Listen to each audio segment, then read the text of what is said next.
लोगों ने मेरी बात नहीं मानी ना, तो मैं पुलिस स्टेशन जाकर आप लोगों के खिलाफ दहेज उत्पीड़न के साथ ही जान से मारने की धमकी के जुर्म में सबको जेल में बंद करवा दूंगी। इसलिए जो मैं कहती हूँ वैसा ही करो चुपचाप से। नहीं नहीं बहू, ऐसा कुछ मत करना, तुम जो कहोगी हम वो करेंगे। इसके बाद जूली उन सबको काम पर लगा देती है। ननद जी जरा जल्दी हाथ चलाइए, नहीं तो। नहीं नहीं मेरी प्यारी भाभी, भाभी मैं करती हूँ ना, आप आराम से बैठो सोफे पर, और किसी चीज की जरूरत हो तो कहना। सासू माँ खाना बना या नहीं? अब हमें कल तक का वेट करना होगा क्या? बस बहू रानी तैयार है। थक हार कर ननद सफाई करके वहीं फर्श पर ही लेट जाती है, जिसे देख जूली कहती है, अब यहां क्यों रायते की तरफ फैल गई? जाओ उठो और मेरे कपड़े पड़े हैं, उन्हें धोकर आओ। तुम रहने तो ही ना देवरानी जी, कपड़े मैं धो देती हूँ।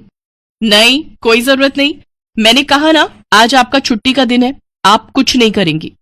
उधर सास पसीने से तरबतर होकर रसोई से बाहर आती है और सबके लिए खाना लगाती है। उफ, ये कोई खाना है? इसकी तो शक्ल देखकर ही खाने का मन नहीं कर रहा। ले जाओ ये खाना, मुझे नहीं खाना, मैं अभी अपने लिए कुछ बाहर से ऑर्डर कर रही हूँ। लेकिन बहू मैंने इतनी मेहनत से बनाया है, पूरे 2 घंटे लगे हैं मुझे रसोई में खड़े हुए। तो मैं क्या करूं? आप ससुर जी ये खाना ले जाकर बाहर कुत्तों को डालाना, और आपको जो मैंने सब्जी लाने का काम दिया था क्या वो आपने कर दिया?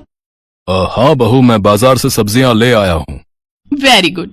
अच्छा लिसन, शाम को मैंने घर पर पाजामा पार्टी ऑर्गेनाइज की है, तो अब आप तीनों जाओ और जल्दी से जाकर शाम के खाने की तैयारी करो। इसके बाद वो तीनों किचन में जाते हैं। हिना रोते हुए अपनी माँ से कहती है, माँ ये नई भाभी हमारे साथ ऐसा क्यों कर रही है? बड़ी भाभी ने तो कभी हमारे साथ ऐसा नहीं किया। हमारा किया हमारे सामने आ रहा है बेटी, हमने जो बड़ी बहू के साथ किया है उसी की सजा हमें मिल रही है। तभी जूली, हितांश और मानसी भी वहां आ जाते हैं। चलो सासू माँ, आपको अपने किए का एहसास तो हुआ और मेरी सहेली की कीमत भी पता चली। हाँ सासू माँ, मानसी मेरी सहेली है। क्या ये सच है बड़ी बहू?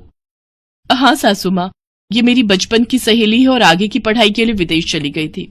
जब इंडिया आई तो ये हितांश से मिली और इन दोनों को प्यार हो गया। फिर जब हितांश ने मुझे इससे मिलवाया तो पता चला कि ये मेरी बचपन की दोस्त जूली है।